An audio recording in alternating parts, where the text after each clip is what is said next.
But I guess like the first thing I wanted to discuss today, you got the assignment for next time, right? That's okay, that's fine. So the first thing I really wanted us to think about, like going back to this kind of bigger question of language that we've been talking about through the whole term.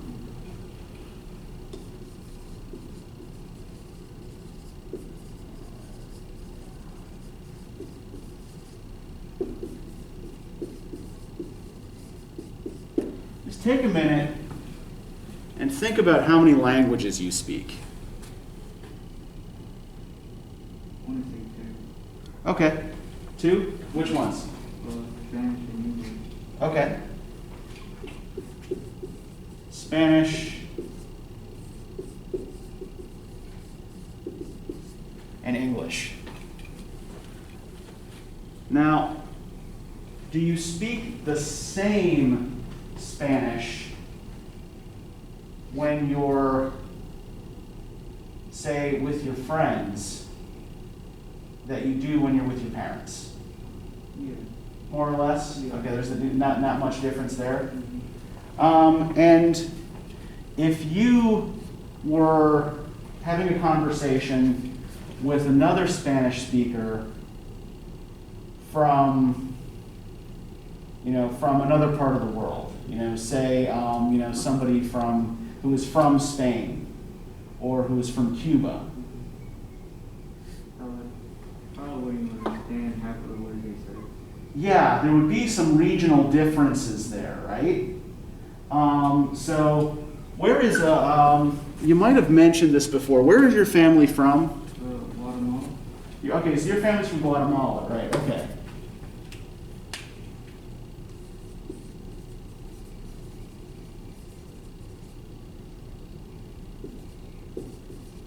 So yeah, so you have some competency in both kind of like, standard Spanish, right? And also in Guatemalan Spanish, which is itself, slightly different, right? And this happens a lot in kind of like what we call diaspora communities, right? Do you know what a diaspora is? No. Okay, so a diaspora refers to a community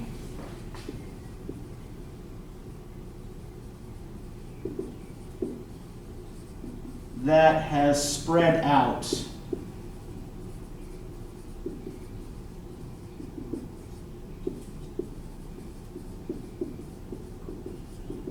from its place of origin. So, like for example, people of Irish descent who are living in the United States and Canada would be part of an Irish diaspora, right? People of Spanish descent who are living in North America and South America and other parts of the world are part of a diaspora, right? But yeah, the way the language then develops in the diaspora communities tends to be different from the way it develops at home, right? To give you an example of this, right? So we've already sort of covered like how if you were having a conversation with a Cuban, you'd understand each other, but there would be some minor difficulties, right? I have a friend who's a historian. He's French-Canadian. He's from Quebec. And I was trying to publish an article. I was trying to get an article submitted to a journal that required, like, it would publish my article in English, but they required that I submit an abstract in French. So I'm thinking, okay, I know somebody who's a native French speaker, right? I'll send this to him. I'll ask Simone if he can translate this for me into French. And he did, happily, no problem. And, they accepted the paper. The paper got published. But the reviews I got back, made some kind of disparaging comments about, the French in the abstract, like kind of clearly hadn't been written by a non-native speaker. So the review was written by somebody in France who was making disparaging comments about the Quebecois French, right, the North American French of my friend who helped me with the translation. Now, when we think about English too, right? you probably know different levels of English for different situations, right? So there's what we call standard English, right?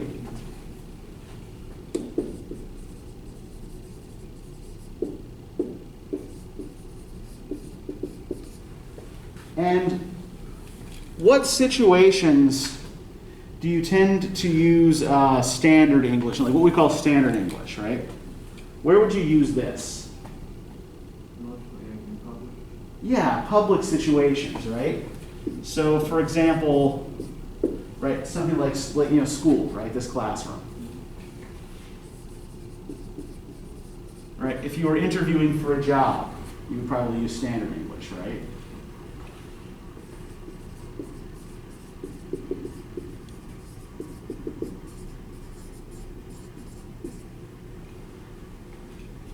But then is there also a different English that you use, say, with friends and with people your own age?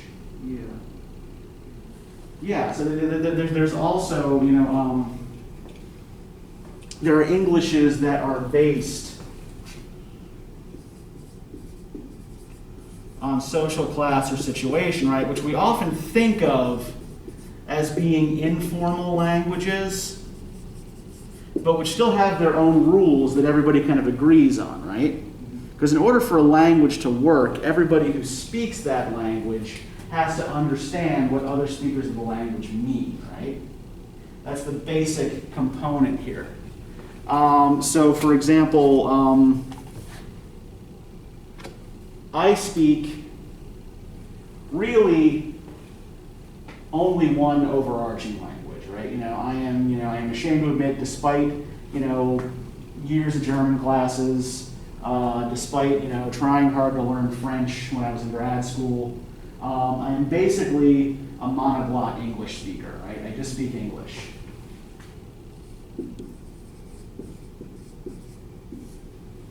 But within that, right, there's the standard English,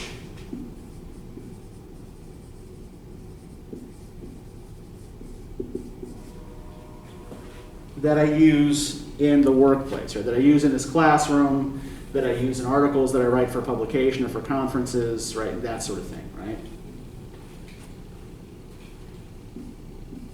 But there's also the specific regional dialects that I grew up speaking, which doesn't sound anything like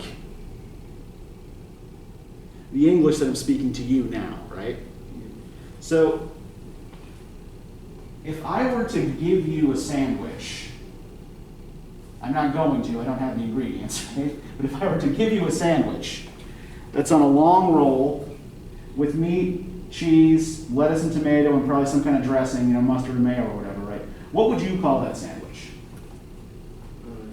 Subway sandwich. Yeah, a sub, right? Is what's kind of universal across the U.S. for referring to that kind of sandwich, right? I grew up calling that thing a hoagie.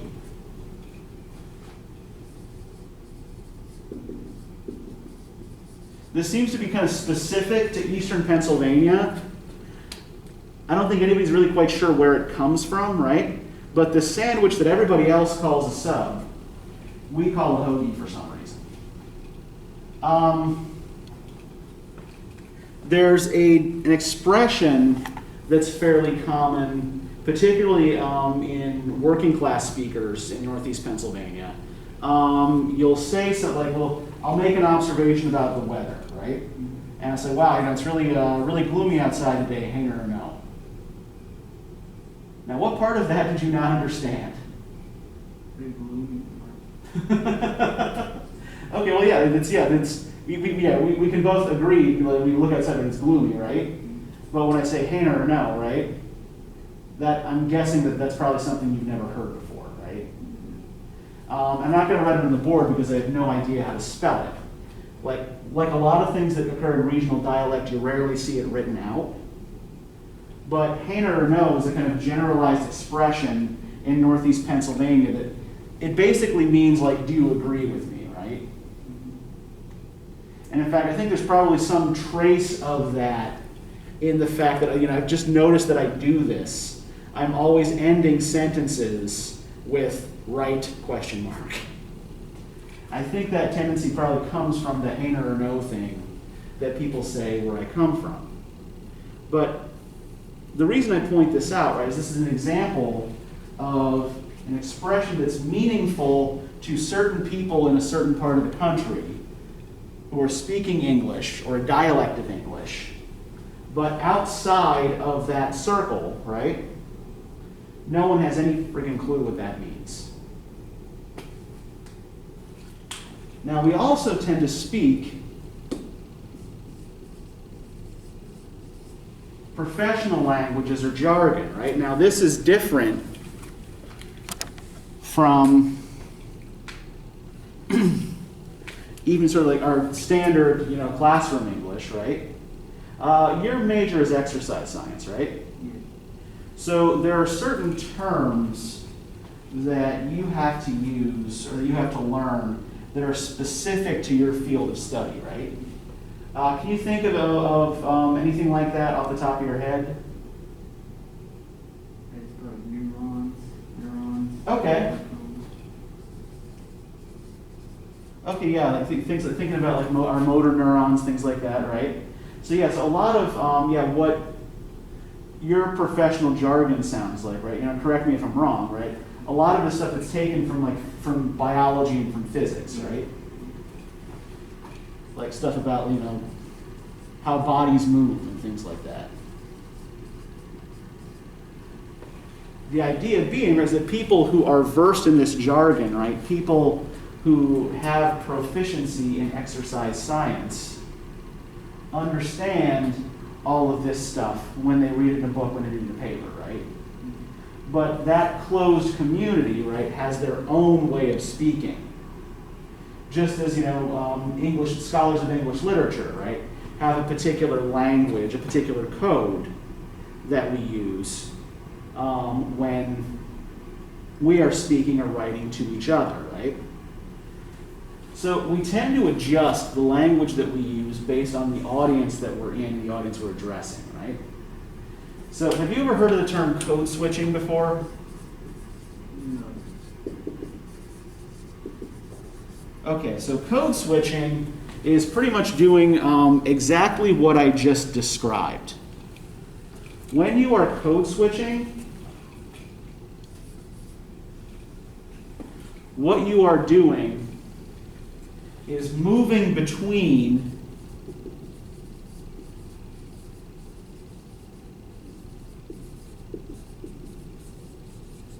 different languages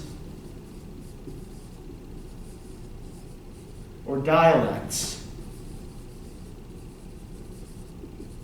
depending on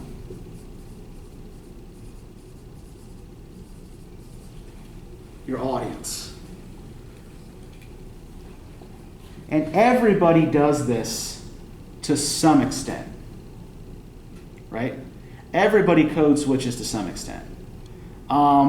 Sometimes you spend so much of your life, your time code switching that you forget some of the original codes that you grew up in, right? So like, for example, Hoagie and Hainer or No were about the only examples of Northeast Pennsylvania regional dialect I could think of to give you, because I've lived away from there for so long that I've forgotten a lot of it. Right? I've been living in a largely standard English world for so long that my regional dialect competencies have eroded because I never have to use them. I don't run into a lot of people in Southwest Georgia who speak Northeast Pennsylvania English, right? It just doesn't happen. Now, do you ever find that happening with any of your particular linguistic competencies? Do you find that any of them have eroded or changed over time? Yeah. Well, like when. It's okay, take your time.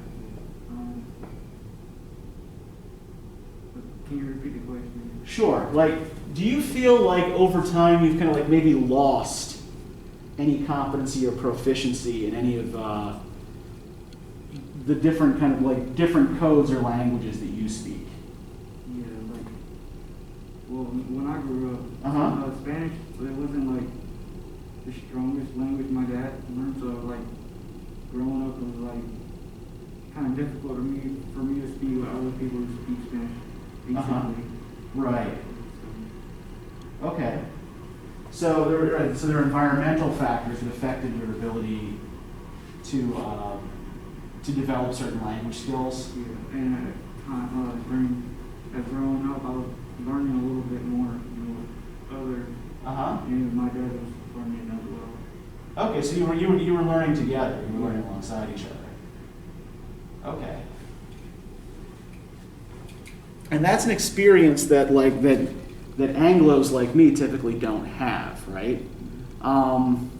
Because everything in the culture is basically already kind of set up to accommodate us, right? You know, everything's already in our primary language. We often don't really have the experience of like kind of like what it's like to have to learn the dominant language in a given place. And I think that often affects the way we treat speakers of minority languages who are more adept usually than we are at code switching, right? Because you have to do more of it. So, to give you to take this to the Gloria Anzaldua essay, if you turn to page 35.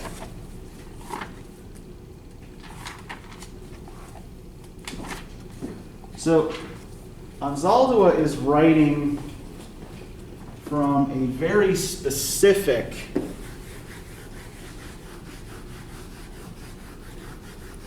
Latin American identity standpoint, right? What's the word that she keeps using to refer to herself? Chicano? Yeah, Chicana.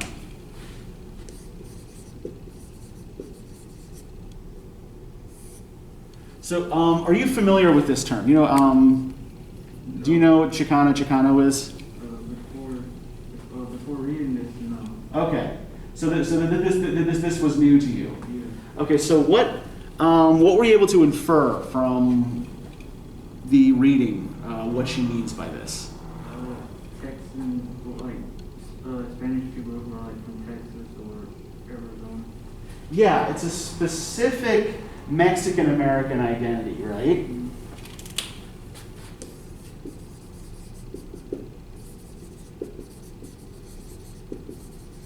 Yeah, it's mostly kind of centered on the southwest border, the southwestern border of the U.S., the northwestern border of Mexico, right?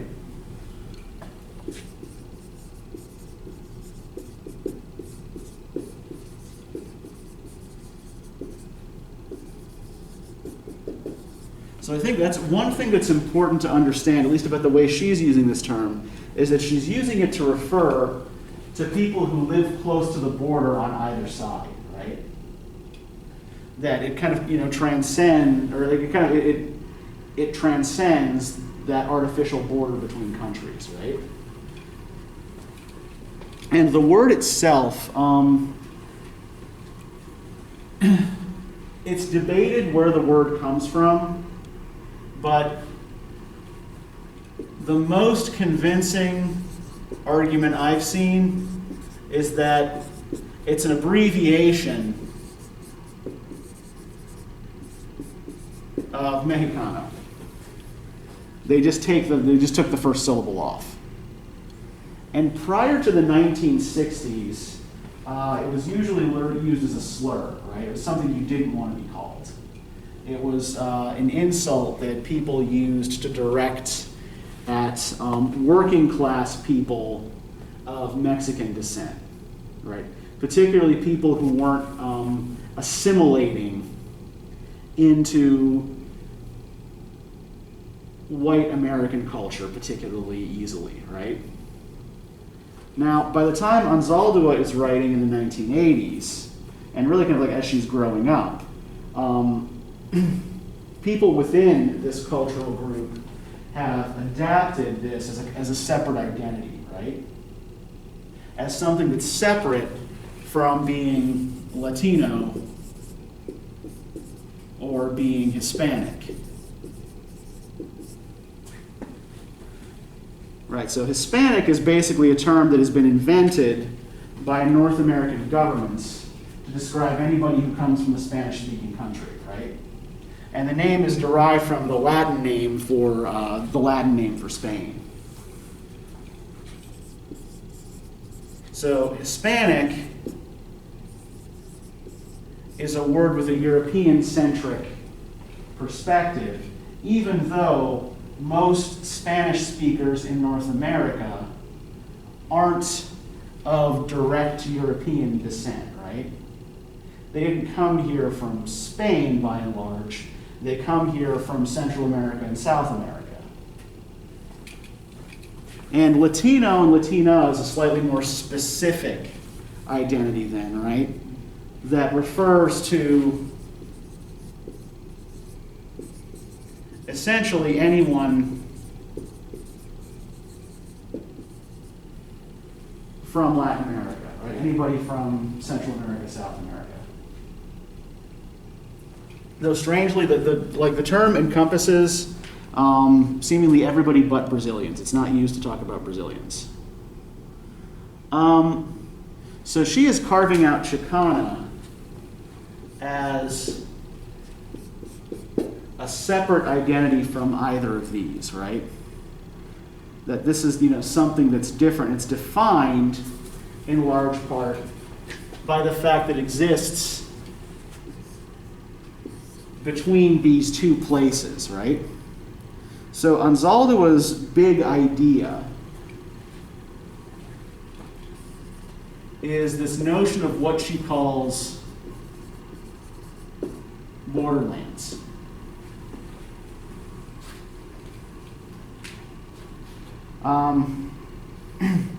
And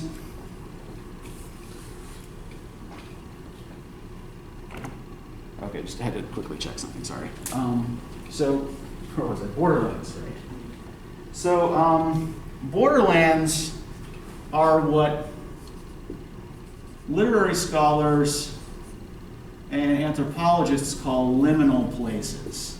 I'm going to assume, because this is one of those words that kind of comes out of professional jargon, that liminal is not a word that you know, right?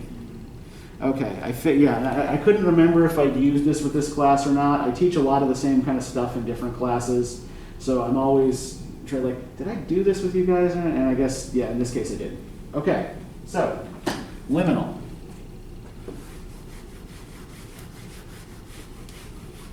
So, the word liminal comes from the Latin word limen, which refers to the threshold of a door, right? So this here, right, the part of the door you step over into the room, that's the threshold, right? So when we talk about places that are liminal, we're talking about places that are kind of in between. Right? That are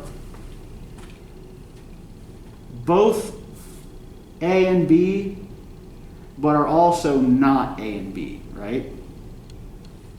So, to give you an example, like a clearing in a forest. It's not forest and it's not meadow, but it is also both of those things, right? A coastline or a beach is both ocean and land and also not ocean and land, right? So we're talking about these places where two different kinds of things meet.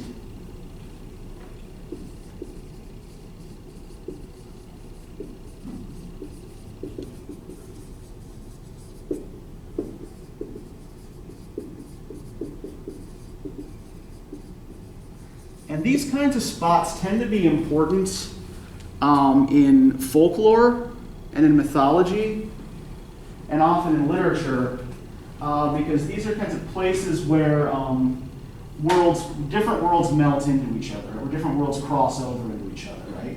So usually when, say you take like a European folk tale where somebody gets kidnapped by the fairies or something like that, the fairy world and the mortal world will overlap at one of these kinds of liminal places, like a crossroads or a forest clearing or something like that. Overlap between the land of the living and the land of the dead, right? Things like that. So, Anzaldua was a more specific idea of the borderlands. So these borderlands are liminal places like this, right? These kind of in-between places. But they also, they shape identity in very specific ways too, right? That the inhabitant of a borderland is the inheritor of a hybrid identity, right? No matter which side of the border you grow up on, right? It's not the side of the border that you're on that matters. What matters is the fact of the border, right?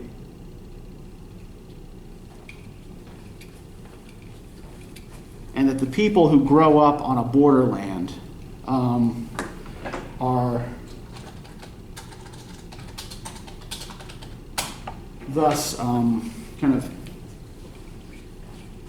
what was I going to say? So yeah, the people who grow up on a borderland will combine elements of the cultures on either side of the border, but will also kind of be their own thing, right? So you might remember, and please tell me if you don't, when we discussed Audre Lorde and the idea of intersectionality. Do you remember what this meant? Okay. So remember when we looked at Audre Lorde, I had you guys do that exercise at the beginning of class, where you try to break down your identity into components. And I asked you all those kinds of questions about what you identified as. So intersectionality is this notion that identity, right, any person's identity, personal, cultural, whatever, right, is comprised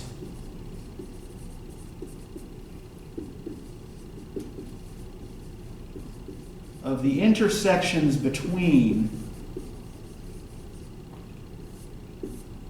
multiple identities.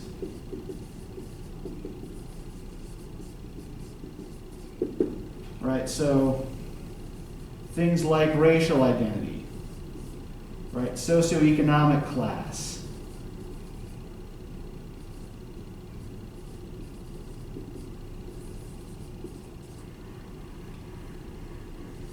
gender,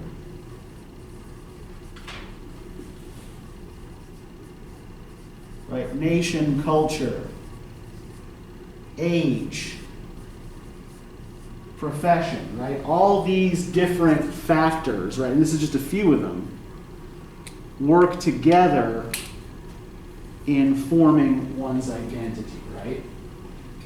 So there is no idea of like a one whole unitary identity, right?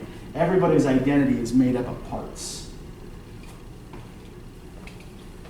And there may be things, for example, in your class identity, or the way, when we emphasize one identity over others, right, then that will often lead to conflict between different elements of our identities, right? So, for example, your class identity may be in the interest of your particular social class, or the social class you see yourself in, may be at odds with the best interests of, say, your racial or your gender identity, right? That these things can kind of come into conflict with each other. And the idea that intersectionality is trying to promote is to get people thinking about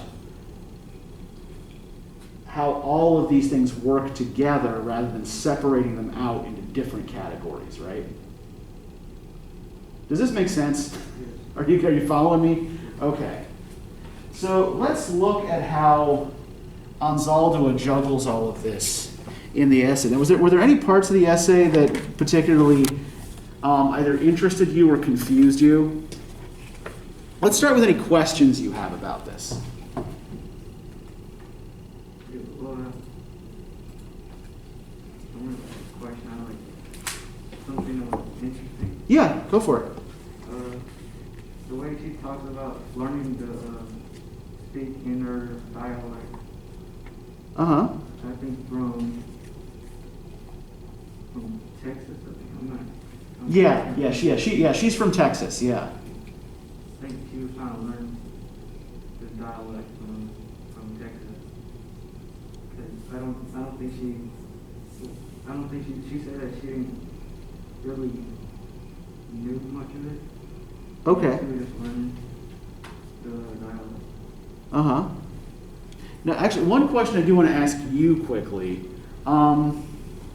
because you are a native Spanish speaker, how easy was it for you to translate the Spanish that she had in the essay? How easy was that for you to read?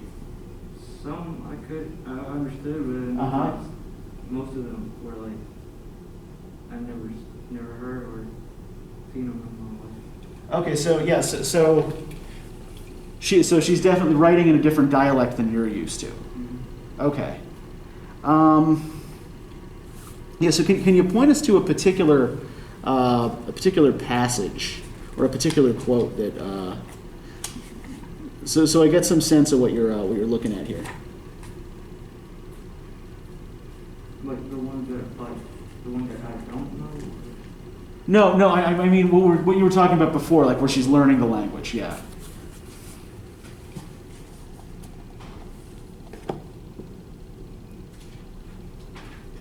The question I just asked you was just for my own edification, because I did go through and, with a little dictionary, translate what the phrases mean for myself. But it was on page 38. okay. Where it says my home tongue. Yeah, my home tongues are the languages I speak with my sister and brothers, with my friends. They are the last 5 listed, with 6 and 7 being closest to my heart. From school, the media, and job situations, I've picked up standard and working class English. From Mama Grande Locha and from reading Spanish and Mexican literature, I've picked up standard Spanish and standard Mexican Spanish. So, what she says, the languages that she lists here as standard, right? Yeah, are all languages she had to learn, right? Yeah, these were not things that she grew up with. And if we look at the word standard, what does that mean? What ideas do we tend to associate with the word standard? Like common. Okay, yeah. That something that's standard is somehow normal, right? Or common. Good. So what's weird about the way we use the word the way we use the phrase standard English or even standard Spanish? If we use standard, I mean like normal or common. I wouldn't really say standard. I'll just say English in general. Sure. But I guess the way linguists tend to refer to it is as standard English, right? But you wouldn't refer to it as standard English, right? What assumption are the linguists making when they call something standard, like standard English? It's like more like what everyone would speak normally, and Yeah. But part of the point here is that it's not, right? That standard English isn't really a natural language that anybody speaks. All right, standard English and even standard Spanish are languages that everybody has to learn. Now, they are standard in that they're what's understood across a particular country or a particular region, right? If I'm speaking if I'm here in Georgia speaking standard English to somebody in Oregon, right, or even to somebody in London or Toronto, we'll all understand each other quite well. More so than if we all speak our different regional languages, right? But these standard ideas of language, and I think that's part of what Anzaldua was arguing here, is like, don't really have much to do with anybody's lived experiences, right? You get them through education and through reading and maybe through television. But hardly anyone speaks them at home as an everyday back and forth. So I want to associate this with her memories of working in an educational system as well, kind of like learning language, learning English, right? What do you notice about the way she describes her education? Does she seem to have had positive educational experiences? No. Yeah, what's the first good example we get of that? Do you think? I think she mentioned that she was almost like getting picked on, like it was like bullying her. Yeah, and is it other kids who were bullying her? Yeah. I'm pretty sure. Well, let's look on page. Let's look for a second here on page 36, right? I remember being caught speaking Spanish at recess. That was good for 3 licks on the knuckles with a sharp ruler. I remember being sent to the corner of the classroom for talking back to the Anglo teacher when all I was trying to do was tell her how to pronounce my name. If you want to be American, speak American. If you don't like it, go back to Mexico where you belong. So, what's going on in this paragraph here? Well, the teacher was like being racist to her. Yeah. I mean, this is an example of what sociologists usually call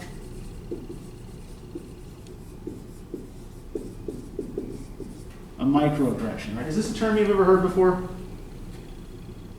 I've heard, but I'm not really sure what it means. Okay, so a microaggression is one of those kind of like little everyday things that people in a kind of dominant cultural group do to people in minority groups that reflects a kind of lack of knowledge of or sensitivity about that other group, right? So, for example, if I consistently mispronounce your name, despite having been corrected, and insist, basically just do kind of like ignored your request, that I, please call you what you prefer to be called, right? That would be a microaggression, right? Things like, when white people ask black people if they can touch their hair, things like that, right? Things that display a kind of basic lack of sensitivity to members of another racial or cultural group. Those are microaggressions, right? They're not big things like preventing people from getting a job or blocking people's access to education or things like that. Or they're not systemic things, but they're these kind of little personal things that people do that weigh on people in minority cultures, right? And like increase their level of social burden, right? Or like if you've got a friend who's of a different race or culture group, you're always asking them to explain things about their group to you, right? To a white person, that might just seem like, I'm displaying curiosity, right? But to a person of color, like, well, you can read a book as easily as anyone, right? So what she's talking about here are kind of like microaggressions that are related to language. In particular, like, what's the thing that the teacher punishes her for in the classroom, right? So she gets wrapped on the knuckles, right? Physically punished for speaking Spanish at school, right? But then what innocent thing does she try to do that sets the teacher off? You try to tell her to pronounce her name. Yeah, all she's trying to do is ask the teacher to pronounce her name correctly. And the teacher says, if you want to be American, speak American. Now, what's a little bit ironic here about the teacher's use of language? What does the teacher actually want her to speak? The proper English. Yeah, standard English, right? But she's calling standard English American, right? So she's associating standard English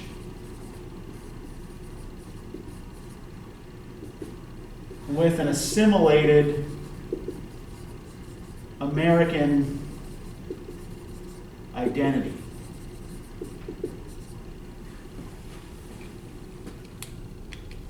But she's not just getting this pressure from school, right? I want you to speak English. To find a good job, you have to understand English well. What good is your education if you speak English with an accent? My mother would say, mortified that I spoke English like a Mexican. At Pan American University, I and all Chicano students were required to take 2 speech classes. Their purpose? To get rid of our accents. So, what do you notice about these speech classes? What's weird about them? Their accents. Yeah, they're solely intended to remove accents, right? And this is kind of like what elocution lessons do, right? The idea is to get you to talk a certain way. And oftentimes this just kind of happens to people through acculturation in practice, right? Like, for example, like what happened to my Northeast Pennsylvania accent. I think most people, when they speak to me, can generally tell that I'm from somewhere in the Mid-Atlantic, but it's harder to place me in a specific place or specific region. Now, what's happening to her is a kind of formal process by which people are teaching her to speak without an accent, right? Or without her specific cultural accent, because everybody speaks with an accent, right? We just tend to regard people who represent the majority culture as not having accents, right? Who are the only people who have to take this class at Pan American University? Gloria and Anzaldua. Yeah, she has to take it, right? But who else has to take it? Like, what group does she belong to that requires her to take this class? Chicano. Yeah, they only make the Chicano students take it, right?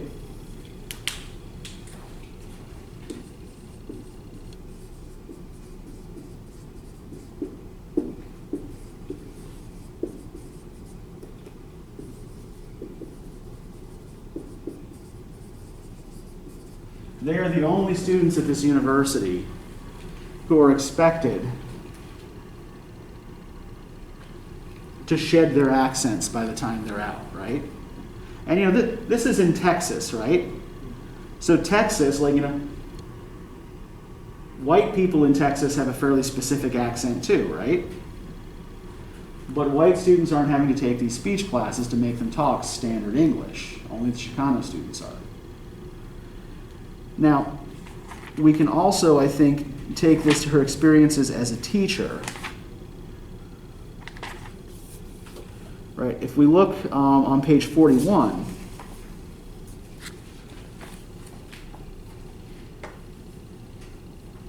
in the 1960s, I read my first Chicano novel. It was City of Night by John Rechy, a gay Texan, son of a Scottish father and a Mexican mother. For days I walked around in stunned amazement that a Chicano could write and could get published.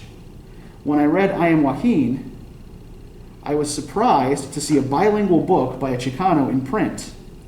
When I saw poetry written in Tex-Mex for the first time, a feeling of pure joy flashed through me. I felt like we really existed as a people. So, before moving further to her classroom experience as a teacher here, right? She's reading these Chicano books, right? And what do these books mean to her?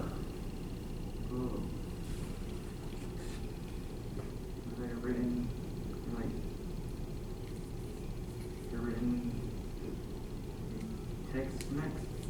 Yeah, so Tex-Mex is the language that she has said is her preferred means of expression, right? She also calls it Spanglish, which is kind of what she's writing the essay in, right? She's writing it in a mixture of English and Spanish.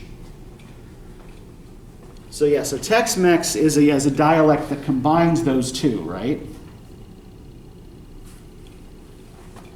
But what she's seeing here, right, is her own cultural background, kind of like confirmed and justified in print here, right?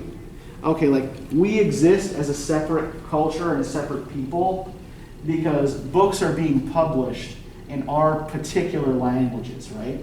Not just books that are in standard Spanish or standard English written by Chicanos, right?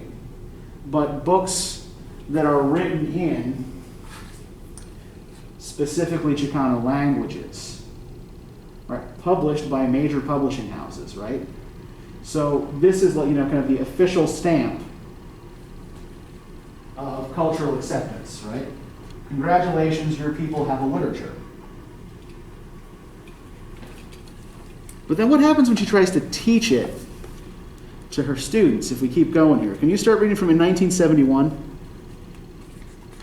1971, when I started teaching high school English to Chicano students, I tried to supplement the required text with works by Chicanos only to be reprimanded and forbidden to do so by the principal. He claimed that I was supposed to teach American and English literature. At the risk of being fired, I swore my students to secrecy and slipped in Chicano short stories, poems, and plays. In graduate school, while working toward a PhD, I had to argue with one advisor after the other, semester after semester, before I was allowed to make Chicano literature an area of focus. Okay, thank you. Right. So, what is her administrator telling her when she starts assigning these books in her classes? She could teach them the Chicano, and yeah. supposed to teach them like American English. Yeah, American and English literature, right? But she mentions this novel City of Night, right, by this guy John Rechy. Where's John Rechy from?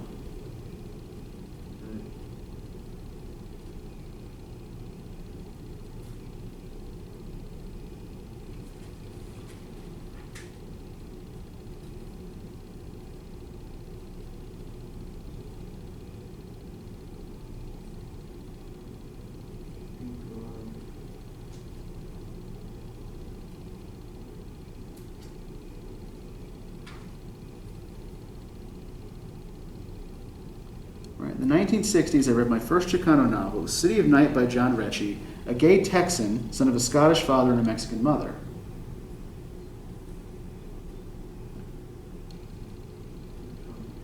Yeah, dude's from Texas, right? So, how is this not American literature then, right? No, go ahead. Well, because it's not, they have like their own accents, and they speak very different from like standard English. Yeah. So I think that what's going on here, right? And I think you're getting the picture here, is that to the administrator, right? Yeah, American literature is literature that's literature written by Americans in English, right? That because this is written in Spanish or in some dialect of Spanish, that it can't be American literature, despite the fact that it's written by somebody from Texas, right? So what she's being given here is a narrow definition of American literature, right? That relates back to her grade school teacher telling her to speak American, right?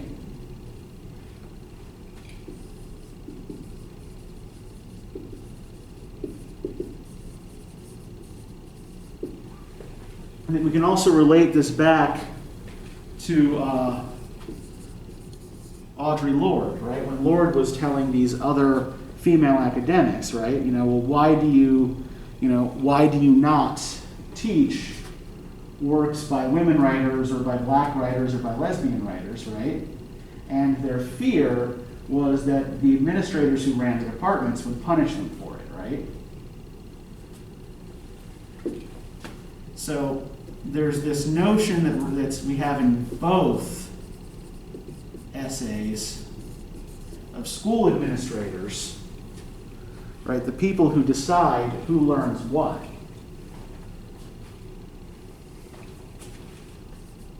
As these kind of arbitrary authority figures. Well, arbitrary is not even the right word.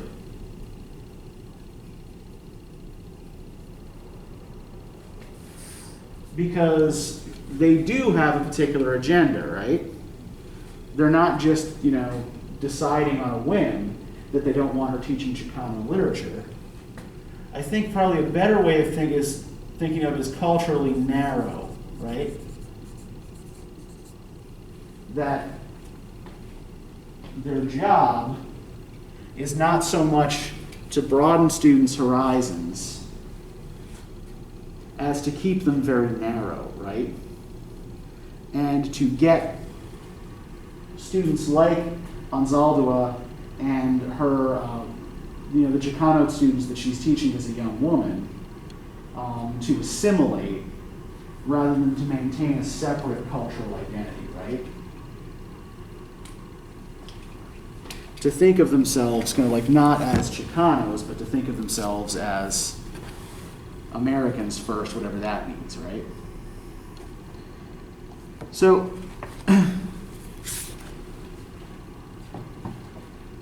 the other thing I want to relate this to is the metaphor that we get at the very beginning of the story here, right? If you look on page 36,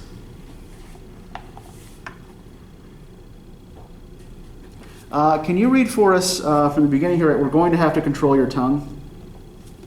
We're going to have to control your tongue. Then it says, pulling out all the metal from my mouth.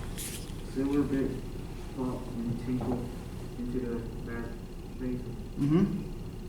My mother is a mother of Lord. The dentist is cleaning out my roots. I get a whiff of the stretch when I gasp. I can't cap that tooth yet. You're still draining, he says. We're going to have to do something about your tongue. I hear the anger rising in his voice. My tongue keeps pushing out the wads of cotton, pushing back the drills, the long, thin needles. I never see anything as strong or as stubborn, he says. And I think, how do you tame a wild tongue? Train it to be quiet. How do you bridle and saddle it?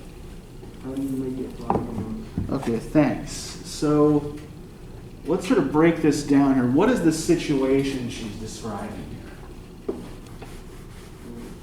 She can't stop moving her tongue. Okay, yeah, she can't stop moving her tongue, right? And why does she need to stop moving her tongue? So the dentist could do this thing. Yeah. And what is the dentist doing here?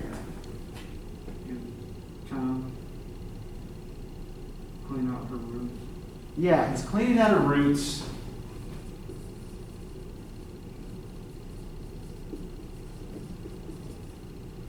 We can see in that first paragraph too, he's also clearly like he's picking out her fillings, right?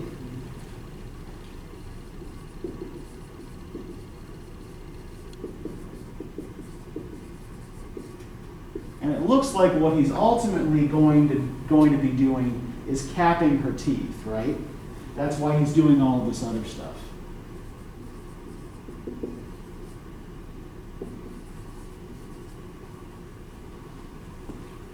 What does it mean to cap your teeth? Take it out, like take the tooth. Yeah, I mean, it's not so much removing the tooth as it is like basically like you kind of file the tooth down so you can put a false tooth on top of it, right? So you're taking and replacing natural teeth, probably because they've rotted, right? With a kind of false or artificial covering, right? So you're putting an artificial covering over a natural tooth.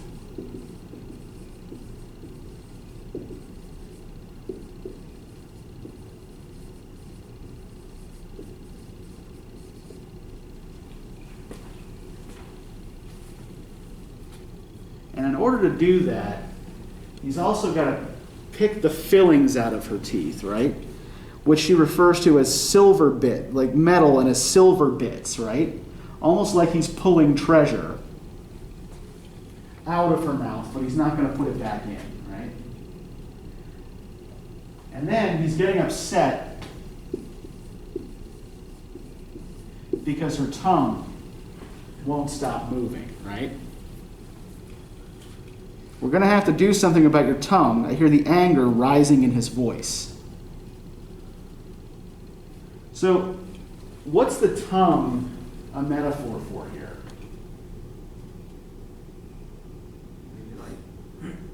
Like speaking, her own language instead of his. Yeah. Yeah, tongue is a pretty common metaphor for language, right? You know, when we say for, somebody is speaking in tongues, right, it means that they're suddenly, speaking in languages they're not supposed to know, right? Speak this in the common tongue, right? Speak this in the language that everybody knows, right? So yeah, and her tongue is something that this dentist can't get under control, right? So this authority figure might be able to pull out all of the silver, all of the treasure, all of the good stuff from her mouth, right? And he might be able to put an artificial covering on her teeth, but he can't make her tongue stand still, right? He can't make her quiet. He can't control her language, no matter how angry or aggressive he gets. So he can cover up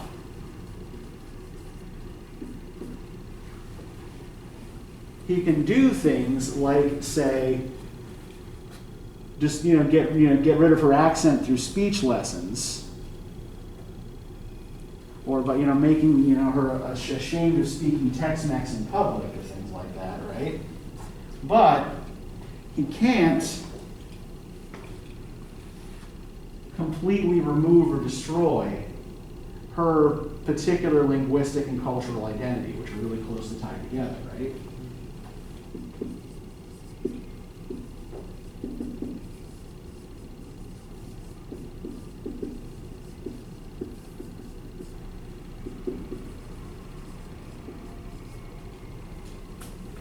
And the last thing that I think it's kind of important to think about here, I want to look at some of the things that she has to say about Chicano Spanish and about kind of like the culture that she grew up consuming, right? So if we turn to page 39 here,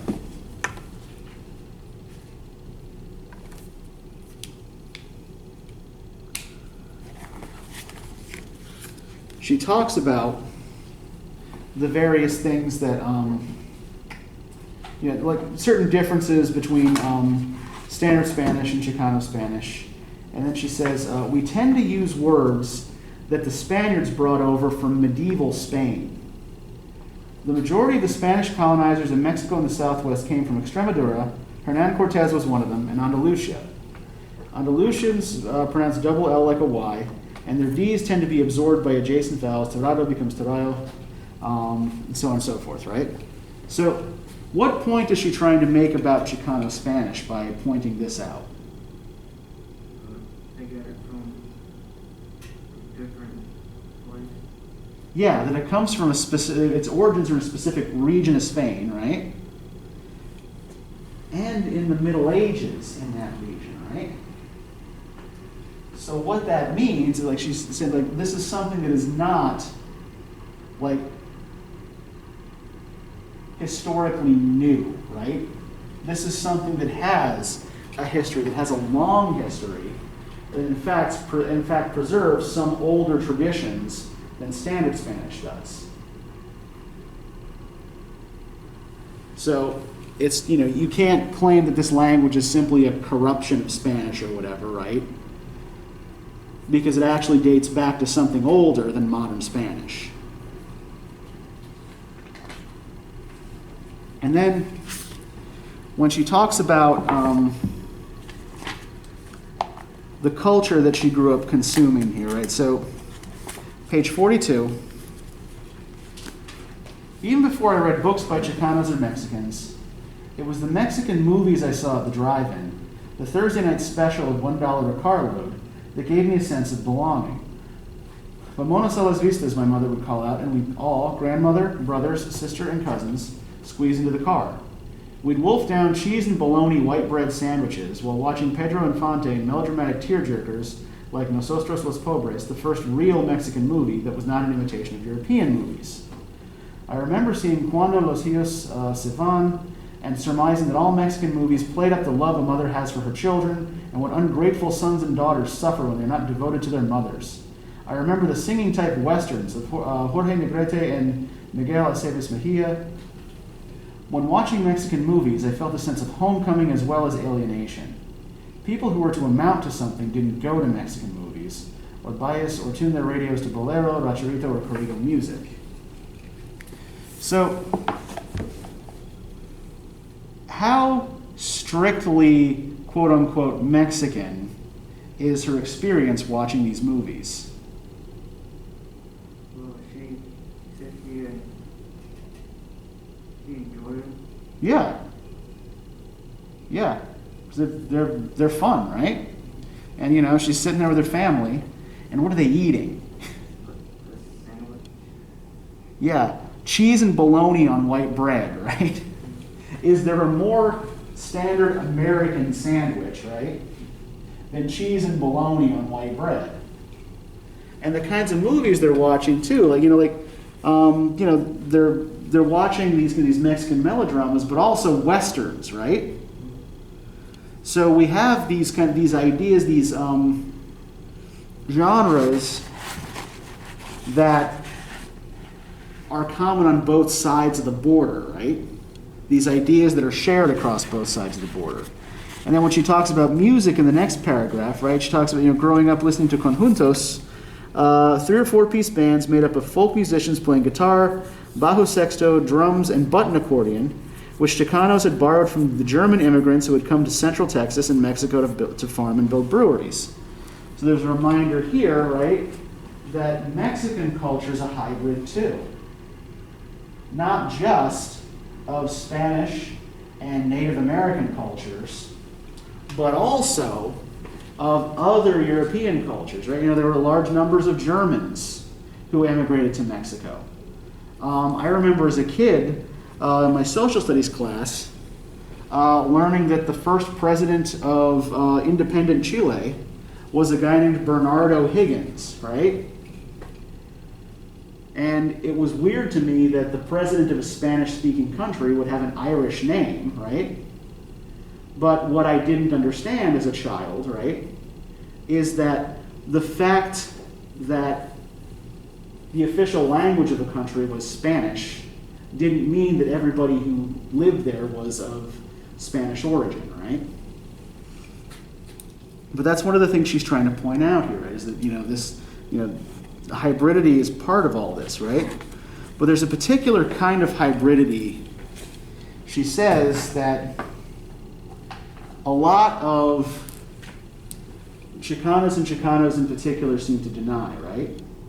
What does she say most of their ancestry is made up of? Is most Chicano ancestry, as she puts it here, European?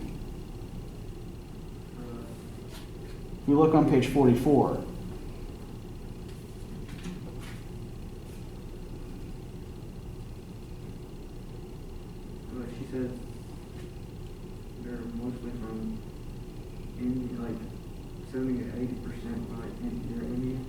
Yeah.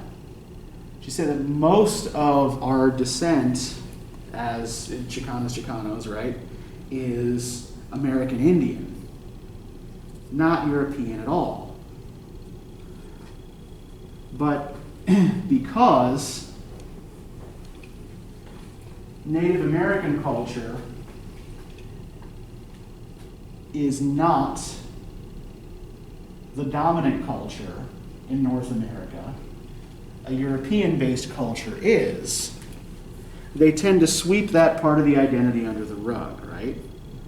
And so I think what she's arguing for partly is, reclaiming, that notion. I think it's connected to the whole that they speak a Spanish that's descended from an older form of Spanish, right? She's also saying that we're also descended from the people who were here first, and not from the people who came later. And yet she's arguing that her people seem to be prouder of that descent from the people who came later than from the people who were here first. So I think that notion of firstness, right? What she's trying to do is reverse these ideas of what it means to be American that her teachers and the school administrators and her PhD advisor tried to enforce, right? And claiming this Chicano or Chicano identity as, perhaps an even more authentic American identity, right? Okay, so we're about at a time here. Do you have any questions about any of this? Okay, you'd like me to just let you go so you can go about your day. Okay.